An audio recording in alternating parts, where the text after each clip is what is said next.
Et dans ce climat plutôt morose, voilà une belle embellie. Les chiffres du secteur de la vente à domicile ont été publiés aujourd'hui. Écoutez bien, le nombre d'emplois a été multiplié par 4 en 15 ans. C'est un vrai phénomène. Il concerne en majorité des femmes qui vendent des objets de décoration, de la cosmétique ou des vêtements pour arrondir leur fin de mois. Mais vous allez le voir, pas seulement. Tiffaine de Tricorneau, Pascal Caron. Vanter les mérites de produits cosmétiques devant 4 amis, un exercice nouveau pour cette jeune femme. L'intérêt, c'est vraiment de faire un gommage une fois par semaine. Cavalière de haut niveau, elle cherchait un métier qui lui permette d'aménager ses horaires sans sacrifier son niveau de vie.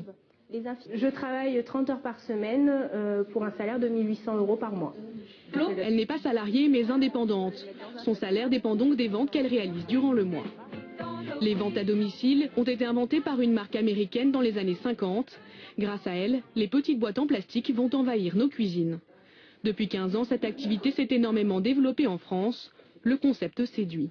C'est un autre type de vente et on n'est plus décontracté parce qu'on est chez soi ou chez des amis. On prend plus de temps aussi. Pour enlever les cellules. Aujourd'hui, 4 secteurs dominent la vente à domicile.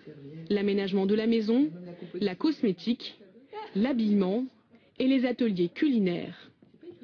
Bilan, 3 milliards 800 millions d'euros de chiffre d'affaires pour le secteur en 2010. Et au total, il serait plus de 380 000 travailleurs indépendants à sillonner les routes de France. Selon une étude, le potentiel du secteur est bien plus grand. À 10 ans, nous on estime que c'est un secteur qui peut concerner entre 600 000 et 800 000 personnes et se développer à un rythme tout à fait proche de ce qu'il a connu jusqu'à présent. Notamment parce qu'il répond avant tout aux nouveaux besoins du consommateur. Depuis quelques années, une clientèle jeune et branchée plébiscite le shopping à la maison. Et à en croire les entreprises du secteur, même les hommes s'y mettent.